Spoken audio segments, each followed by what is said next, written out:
Mon Seigneur et mon Dieu, je crois de tout mon cœur que tu es ici, que tu me vois, que tu m'entends.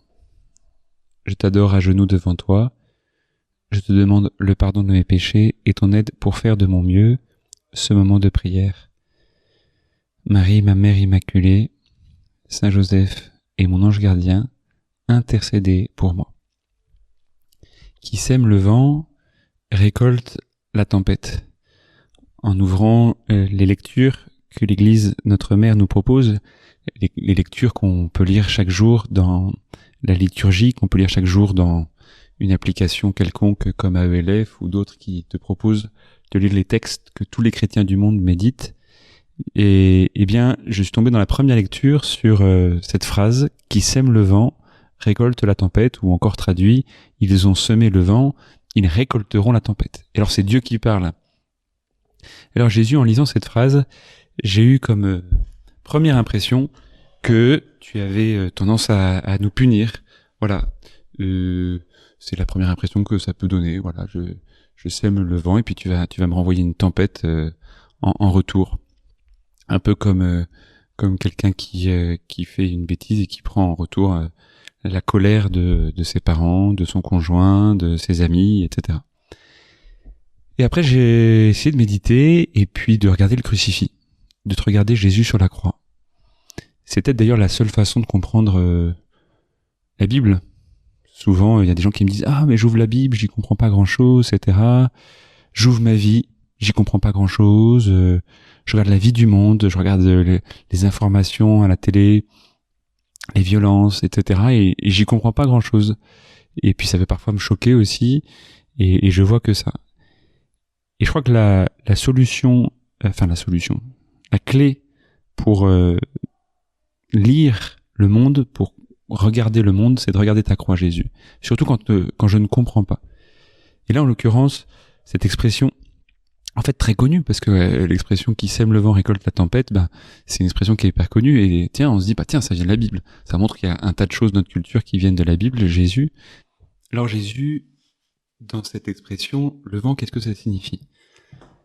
Le vent, ici, ça montre les idoles, la vanité des choses qui sont peu importantes, qui sont superflues, et ça montre aussi parfois bien quand il y a du vent, par exemple dans le Nouveau Testament, quand les disciples sont confrontés au vent, eh bien c'est le vent qui est contraire. Et bien, il nous arrive nous de semer le vent, c'est-à-dire quoi ? Qu'est-ce que ça veut dire ? Ça veut dire de semer un esprit contraire, un esprit d'opposition, un esprit de contradiction, où on essaye de s'opposer, par exemple, à ton plan, Jésus, on comprend pas et on est contraire à ce que tu veux, ou alors les choses se passent pas comme on a décidé, alors il m'arrive, Jésus, de me mettre en contradiction contre toi, ou quand les autres font pas comme moi je veux, dans le couple, ou dans les amitiés, dans la vie en commun, dans la vie en famille, eh bien parfois ça nous arrive de nous opposer les uns les autres, et au fond de nous on a un esprit contraire, un esprit de revendication, de murmuration. D'ailleurs on dit bien je soupire, non, je sème le vent, et bien ça m'arrive de soupirer. Et alors, je sais pas si t'as remarqué comme moi, toi qui pries, que quand tu soupires, tu peux créer l'exaspération chez les autres. L'autre jour, il y a quelqu'un qui me disait ça justement. Eh bien, il soupirait dans la voiture tout simplement pour un truc tout bête. Et alors que la journée était plutôt agréable, ils étaient en voiture avec son mari, etc. Tout va bien. Et puis, il y a quelqu'un qui les dépasse en une queue de poisson, puis il dépasse la voiture devant. Et elle se plaint en disant vraiment, les gens ils se rendent pas compte comment ils mettent leur vie en danger et aussi la vie des autres. Et elle soupire. Et alors là, son mari s'est mis à l'engueuler. Ouais, tu te plains toujours, etc. C'est vraiment une façon concrète d'illustrer cette expression. Qui sème le vent récolte la tempête. Et c'est vrai. C'est vrai que là où bien on est violent, Seigneur, il y a cette plainte, ce fait de râler, il y a quelque chose de négatif qui se met. Mais tu vois, Jésus, moi j'ai qu'une peur. C'est qu'on interprète cette expression en disant, au fait, Dieu va te punir. Si tu sèmes choses inutiles, Dieu va te punir. Et encore une fois, Jésus, on a une vision de toi qui est tellement pauvre, tellement à côté de la réalité, tellement à côté de la croix, de ce que tu nous as révélé sur la croix, qu'on continue à croire des choses aussi bêtes que ça, du fait que tu vas nous punir. Et en fait, Jésus, dans cette expression, tu nous révèles quelque chose de bien plus profond. Parce que sur la croix, c'est toi qui as récolté la tempête de la violence des hommes.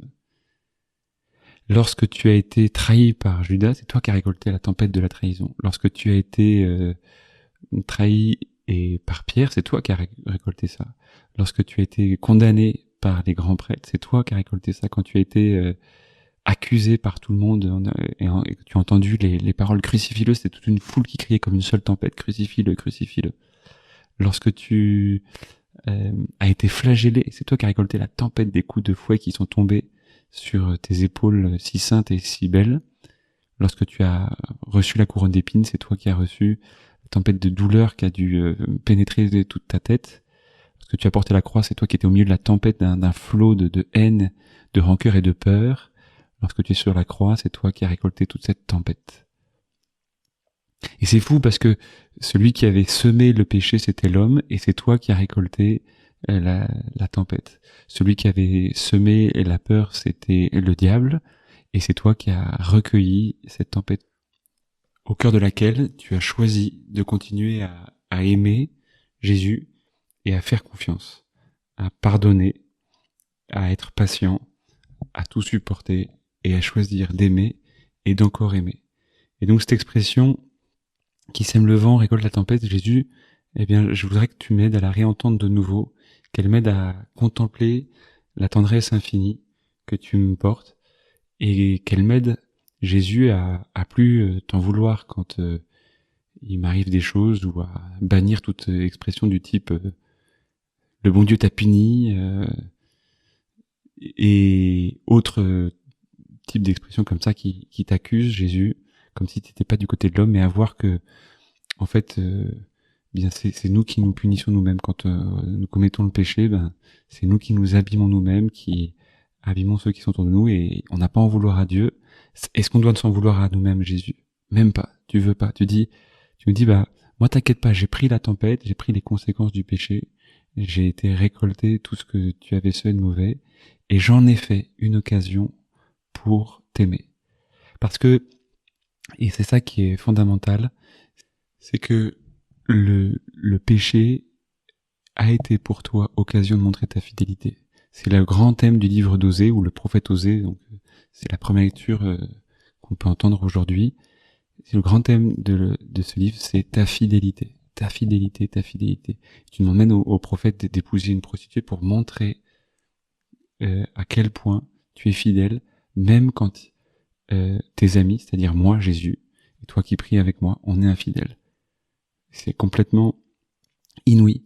Il y a pas plus tard que ce matin, quelqu'un me disait, mais pourquoi Dieu a pu permettre le péché quand on voit tout le mal qu'il y a? Et on se disait ensemble, mais Jésus, tu voulais pas le péché, mais tu l'as permis, et tu t'en sers pour en faire une occasion de plus manifester ton amour. En ce moment, on parle beaucoup de compost, et encore tout à l'heure, quelqu'un me disait, j'ouvrais la poubelle et il y avait des drosophiles qui sortaient, donc il paraît que ce sont ces animaux qui mangent les épluchures de légumes, etc. Et je lui disais, ah bah voilà, j'ai ça. Elle me dit, ah bah vous devriez avoir un compost. Et le compost, c'est quoi? On prend tous les déchets et on en fait un engrais, un fertilisant. Et Jésus, il prend tous nos péchés et il en fait un fertilisant pour nous convaincre encore plus de la tendresse qu'il a pour nous. C'est un vent, et ça c'est un vrai vent, celui-là, pas un vent inutile, mais un vent de vie, un vent qui vient souffler dans notre cœur pour nous révéler la tendresse de Dieu. Et tu sais quoi? Même ton ange gardien, oui, même ton ange gardien, le mien, lorsque il voit Jésus te pardonner, il découvre quelque chose de nouveau du visage de Dieu. Ça l'aide à mieux connaître Dieu. Et donc, oui, il y a le mal dans le monde, mais il y a beaucoup plus beau, infiniment plus beau. C'est cette tendresse de Jésus, cette tendresse que tu nous révèles, Jésus sur la croix, où tu prends toutes les conséquences de notre péché, tu prends toutes nos épluchures, tu prends tous nos déchets, tu les prends sur toi, tu les embrasses et tu en fais l'occasion pour nous révéler combien tu nous aimes et pour nous donner une nouvelle vie, pour que notre vie soit plus féconde, pour que notre vie soit plus pleine de vie, pour que chacun des instants de notre vie soit rempli d'amour, de pardon, de paix, de joie, de miséricorde, de confiance, de patience, de douceur, d'espérance et de foi. Alors, Jésus, oui, tant de fois j'ai semé le vent, j'ai râlé. C'est vrai. Mais je vois ta miséricorde à chaque fois que je te demande pardon. Et pour ça, je veux te louer, Jésus.